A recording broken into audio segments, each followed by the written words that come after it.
Frauenfußball wird in Deutschland zwar akzeptiert, aber nach wie vor noch nicht genug ernst genommen. Männer verdrehen die Augen und sind der Meinung, dass Frauenfußball kein richtiger Sport ist. Das ist Schwachsinn. Ey, wir leben in 2023, Frauen jetzt. Ich bin Kim Koschmieder, ich bin 34 Jahre alt und Trainerin der ersten Frauen beim FC St. Pauli. Ich bin außerdem noch Mutter, berufstätig und ich kämpfe für bessere Bedingungen für Frauen im Fußball.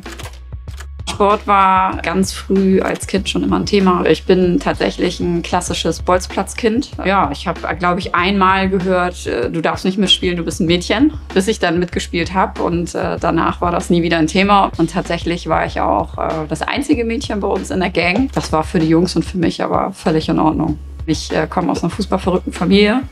Der Ballsport lag mir immer schon nahe und so kam es dazu, dass ich 1994 direkt im Fußballclub eingetreten bin. Tatsächlich war das ein reines Mädchenteam. Damals war das noch ziemlich neuartig und nicht selbstverständlich, dass Mädchen Fußball spielen.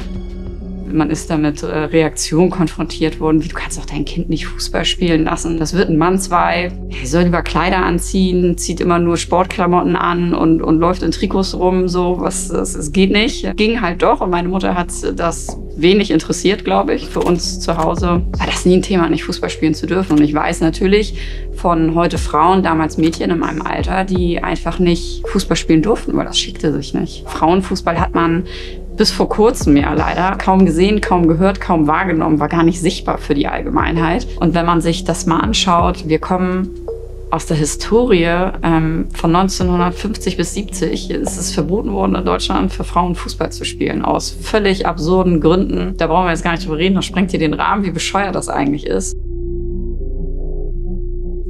Ich habe bis 2013 einem anderen Hamburger Team gespielt. War dann Mitte 20 und wollte ein bisschen ruhiger machen. Bin dann eine Liga weiter runter zu St. Pauli, die damals gerade aufgestiegen waren. Das war die schönste Fußballzeit als aktive Spielerin für mich. 2018, das war so ein Gamechanger-Jahr. Ich habe mit meinem Partner zusammen, der Ex-Profi bei St. Pauli ist, Trainerlizenzen gemacht. Ich bin schwanger geworden und bin von der Spielerin-Rolle in die Trainerrolle geschlüpft.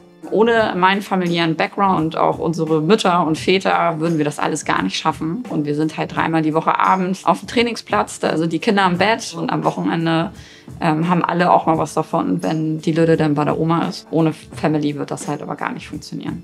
Ja, also ich bin persönlich ein bisschen stolz, dass ich das von Woche zu Woche schaffe, Familie, Beruf und Hobby und alles unter einem Hut zu bekommen. Das ist echt nicht einfach. Wie mittlerweile Fußball gespielt wird, das ist auf Top-Niveau, Top-Level. Man sieht diese Entwicklung. Wir haben 3 Meistertitel geholt, sind Jahr für Jahr aufgestiegen. Eine Sache steht tatsächlich noch aus, die ich mit diesem Team noch nicht geschafft habe, und das ist der Pokalsieg. Da habe ich aber jetzt als Trainerin tatsächlich die Chance drauf, mit dem Sieg und der Teilnahme am DFB-Pokal Vereinsgeschichte zu schreiben. Das gab es halt tatsächlich bei uns noch nicht, bei den ersten Frauen, und ja, da haben wir Bock drauf.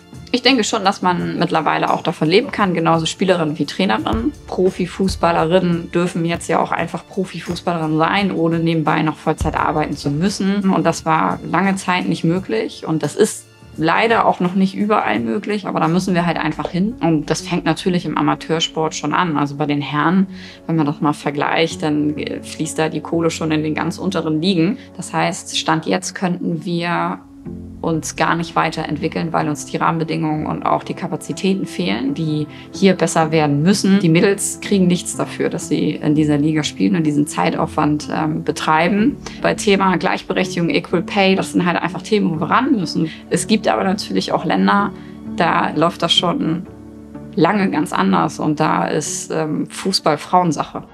In Amerika. Das ist natürlich für jede Fußballerin eine Traumvorstellung, einmal in Amerika Fußball spielen zu dürfen, weil die Rahmenbedingungen dafür halt einfach viel besser sind. Und die spielen im College schon vor Tausenden von Zuschauern. Ich bin Annie Kingman und ich komme aus Amerika, Kalifornien. Nach der Uni wusste ich, dass ich auf jeden Fall im Ausland Fußball spielen wollte. Kim ist meine Trainerin, auch eine Freundin. Mit ihr kann man richtig gut reden und ehrlich sein, und sie wird auch ehrlich mit dir sein. Man fühlt sich dann sehr wohl dann beim Training, beim Spiel, im Team. Daher habe ich sie sehr gerne als Trainerin. Fußball ist sehr anders in Amerika. In Deutschland ist es nicht selbstverständlich, dass jede Frau Fußball spielen kann und spielen mochte. In Amerika ist das wirklich so, dass jedes kleines Mädchen irgendwann Fußball gespielt hat. Das ist in der Schule, das ist überall. Und Frauen können genauso schön Fußball spielen. Die Mädels haben mich so von Tag 1 akzeptiert und ich konnte genau sein, wie ich bin. Und das hat mir richtig gut gefallen.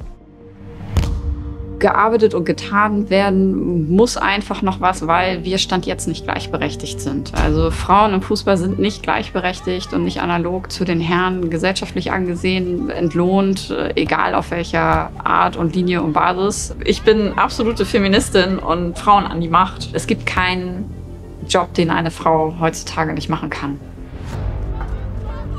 Daher sind wir Frauen einfach gezwungen, was zu tun, weil das halt einfach nicht selbstverständlich ist, wie es bei den Herren der Fall ist. Ich würde mir aber einfach wünschen, dass das viel mehr passiert und sich alle Vereine dafür verantwortlich fühlen, auch was für ihre Frauen zu tun. Wir wollen, dass Frauen mehr im Fußball gesehen werden und dadurch ist es halt einfach ganz wichtig, sich zu bewegen. Jede Entwicklung ist ein richtiges Zeichen für uns Frauen im Fußball.